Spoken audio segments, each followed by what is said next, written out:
Baik, saya lanjutkan. Muhammad Iqbal ini eh, mengambil positifnya dari demokrasi tanpa keluar dari agama yang dianut atau dalam hal ini Islam. Tawarannya adalah tauhid sebagai landasan asasi, ya, Tuhanan yang Maha Esa, tauhid.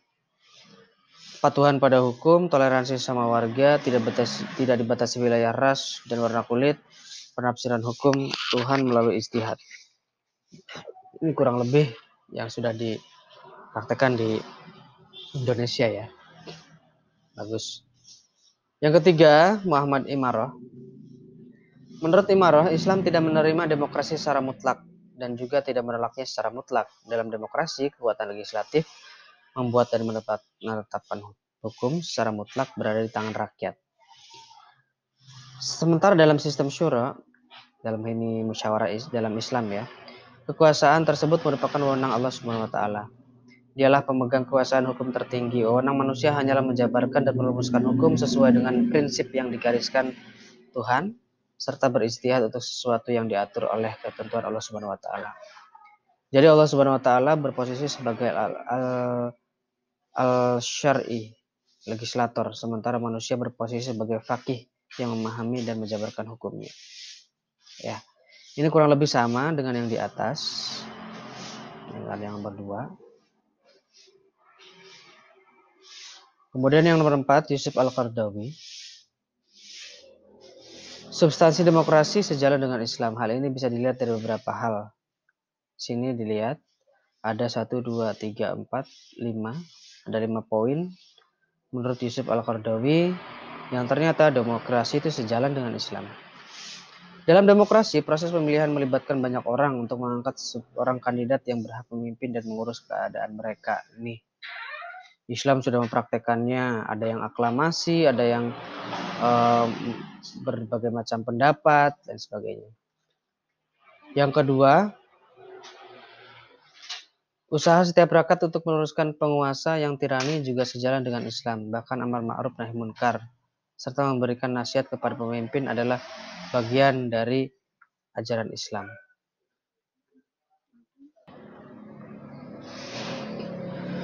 Kemudian pemilihan umum ya, yang pemungutan suara itu adalah sama halnya dengan pemberian saksi, menyaksikan yang di situ harus ikut memberikan suaranya dan kemudian mendapatkan pemimpin yang terbaik. Itu adalah salah satu perintah Allah juga. Kemudian yang keempat, penetapan hukum yang berdasarkan suara mayoritas juga tidak bertentangan dengan prinsip Islam. Dalam hal ini contohnya dalam sikap Umar yang tergabung dalam syura, dalam musyawarah. Mereka ditunjuk Umar sebagai kandidat khalifah dan sekaligus memilih salah seorang di antara mereka untuk menjadi khalifah berdasarkan suara terbanyak. Sementara lainnya yang tidak terpilih harus tunduk dan patuh. Itu sudah pernah terjadi, jadi tetap tidak bertentangan dengan Islam. Yang kelima yang ditawarkan oleh Yusuf Al-Qaradawi ya, kebebasan pers dan kebebasan mengeluarkan pendapat serta otoritas pengadilan merupakan sejumlah hal dalam demokrasi yang sejalan dengan Islam. Ini kebebasan. Selanjutnya, yang terakhir, pendapat dari Salim Ali Al-Bahasnawi. Menurut Salim Ali Al-Bahasnawi, demokrasi mengandung sisi yang baik yang tidak bertentangan dengan Islam dan memuat sisi negatif yang bertentangan dengan Islam. Sisi baik demokrasi adalah adanya kedaulatan rakyat selama tidak bertentangan dengan Islam.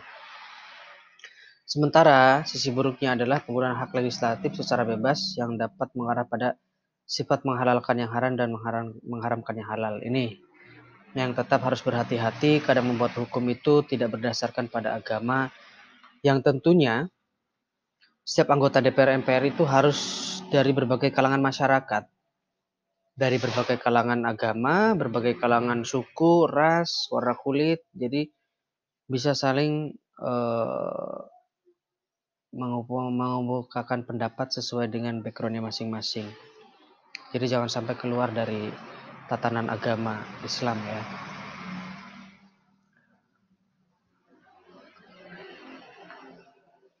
poinnya yang diberikan menetapkan tanggung jawab sebagai individu di hadapan Allah Subhanahu wa taala. Ya. Kemudian wakil rakyat harus berakhlak Islam dan musyawarah dalam tugas dan tugas-tugas lainnya. Berakhlakul karimah dalam bermusyawarah.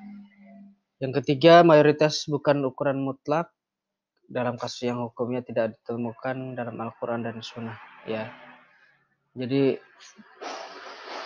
voting itu kadang tidak selamanya betul ketika berhubungan dengan agama, karena setiap orang pasti ingin enaknya saja, tidak sesuai dengan perintah Allah. Yang keempat, komitmen terhadap Islam terkait dengan persyaratan jabatan, sehingga hanya yang bermoral yang duduk di parlemen.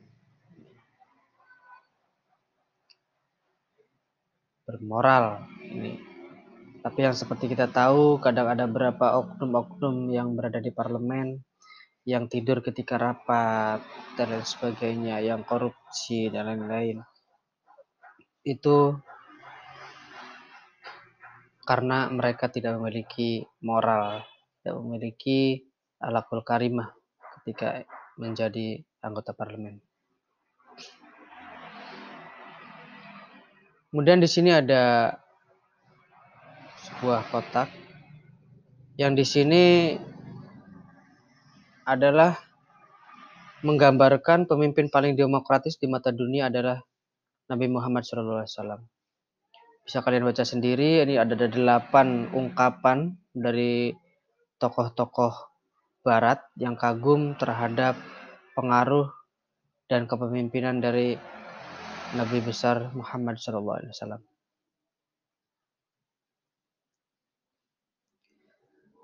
Baik, kesimpulan dari pembahasan kali ini, pada intinya anak-anakku sekalian, kalian bisa meresapinya, bisa memahaminya bahwa demokrasi itu baik dan sejalan dengan Islam.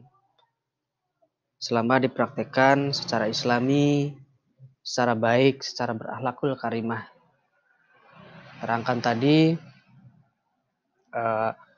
ketika menghadapi sebuah masalah, tetap lemah lembut, tidak berhati keras, kemudian jika salah dimaafkan dan dimohonkan ampun kepada Allah Subhanahu wa taala.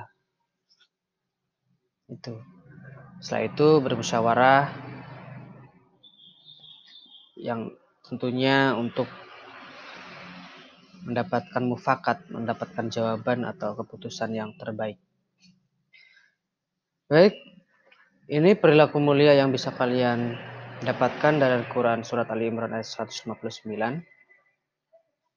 Yang pertama, bersikap lemah lembut jika hendak menyampaikan pendapat, tidak berkata kasar ataupun bersikap keras kepala. Nih. Yang kedua, menghargai pendapat orang lain. Ya. Jika kamu ingin dihargai, hargai dulu orang lain. 3, berlapang dada untuk saling memaafkan. Betul. 4, memohonkan ampun untuk saudara-saudara yang bersalah agar diampuni kesalahannya. Itu adalah sebaik-baiknya saudara, sebaik-baiknya teman. 5, menerima keputusan bersama hasil musyawarah dengan ikhlas. Ikhlas, tidak geremang, tidak gerundel, karena itu sudah menjadi keputusan bersama yang diikuti bersama dan menghindari masalah di kemudian hari. Ikhlas. 6, melaksanakan keputusan-keputusan musyawarah dengan tawakal. Setelah keputusan dapat, mufakat dapat, maka serahkanlah semuanya kepada Allah dengan cara bertawakal, berserah diri kepada Allah. Yang ketujuh, senantiasa bermusyawarah dengan hal-hal yang menyangkut kemaslahatan bersama. Ketika untuk kepentingan bersama, untuk istilahnya keamanan bersama, maka wajib bermusyawarah. Karena kita tidak pernah tahu setiap kebutuhan orang, setiap kebutuhan kelompok itu berbeda-beda. 8, menolak segala bentuk diskriminasi atas nama apapun. Nah, tidak boleh diskriminasi. Diskriminasi itu membeda-bedakan suku, ras, warna kulit, agama.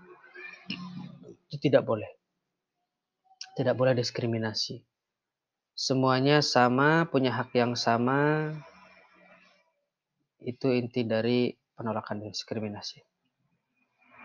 Terakhir, berperan aktif dalam bidang politik sebagai bentuk partisipasi dalam membangun bangsa.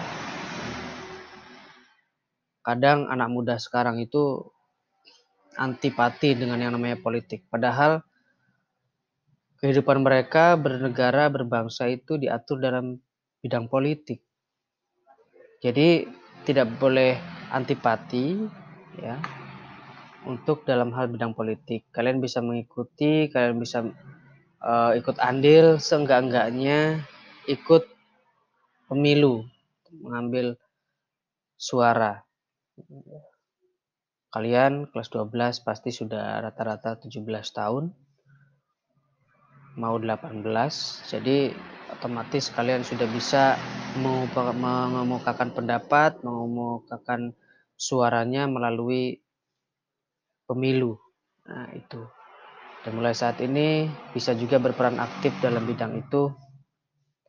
Karena berperan aktif dalam bidang politik ini adalah salah satu bentuk partisipasi dalam membangun bangsa.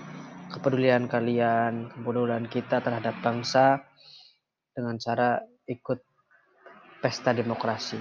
Dalam hal ini pemilu. Baik, terima kasih sampai sini.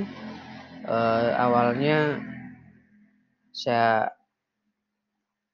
sampai part 2 tapi ternyata masih kurang. Saya lanjut di part 3 ini. Baik, silakan jika ada pertanyaan bisa kita bahas di Teams. Nanti untuk tugasnya akan saya siapkan juga di Teams. Terima kasih perhatiannya.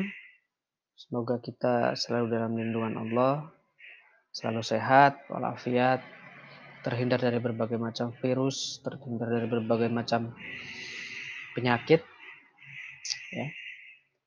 Terima kasih. Assalamualaikum warahmatullahi wabarakatuh.